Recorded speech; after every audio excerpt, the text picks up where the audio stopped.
everyone, it's me Christina again. So today's video is late upload na nga pala siya. So last July pa itong video namin na ito. So ngayon ko lang siya maia-upload. Sobrang busy ko kasi after ng vacation namin and then work, ganyan. So kids stuff. So ngayon is nagpunta nga pala kami sa isang tourist spot dito sa Michigan, yung Mackinac Island. So island siya na kailangan mo mag-ferry. Hindi mo pwedeng dalhin yung sasakyan mo or what. Kasi dito is ginagamit nila is biking and then ano lang yung mga horse, ganyan, yung mga kalesa, ganyan. So kung makikita nyo sa video is walang mga sasakyan, ganyan. So mga bike lang. So it's exercise din. So, ito nga pala yung pinag-stayan namin dito sa Mackinac Island.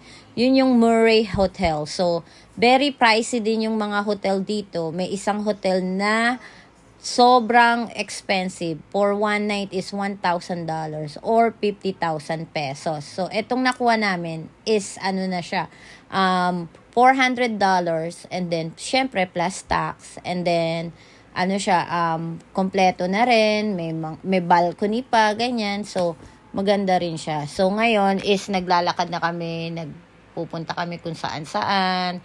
So, maraming mga treats, maraming mga souvenirs, like that. So, kami kasi is mahilig kami bumili ng mga souvenirs like t-shirt, ganyan. Parang namin, remembrance namin. Every year kasi is nagpupunta kami dito sa island. So, at nakaka-relax, fresh yung hangin, ganyan. Tapos makikita mo yung mga tao, yung mga shops nila, sobrang ganda.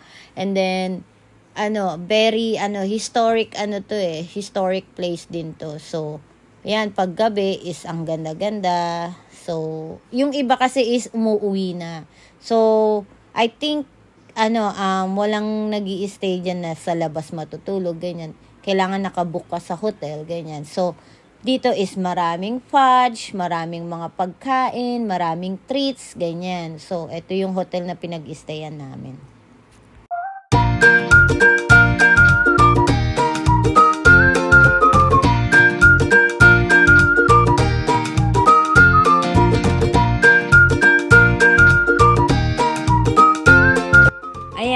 So, tapos na kami mag-stay. One night lang naman kami nag-stay sa island. So, pupunta na kami sa ferry. So, may schedule din kasi sa ferry. Kaya, yan. So, lagi din busy dito pag summertime. Kaya, kailangan tataunin. Hindi sulit ang isang araw mo mag-stay. Kailangan mag 2 nights ka or 3 nights. Ganyan, para malibot mo yung island. Naikot namin tong island na yan. Gamit lang yung bike. And then, yan yung sasakyan namin, yung ferry. So, mura lang naman din ang, ang bayad sa ferry na yan per head, ganyan. So, and then, maraming mga tourist destination din dito sa Michigan. Kaso, kailangan, may budget ka. Kasi, syempre, pag pumupunta ka sa mga tourist spot, kailangan may budget ka. Kasi, syempre, hindi mo maiwasan na bibili ka ng mga souvenirs. Lalo na kami is mahilig sa mga souvenirs. And then, yan naman pala yung Mackinac Bridge. So, yung Mackinac Bridge na yan is popular yan. And very nice yung bridge. And, syempre, nakakatakot din kasi lalo na pag winter time is sabi nila is nakakatakot daw tumawid kasi winter, ganyan, wind, ganyan. And then thank you for watching, guys. Sana nag-enjoy kayo. Thank you. Have a nice day. Bye-bye.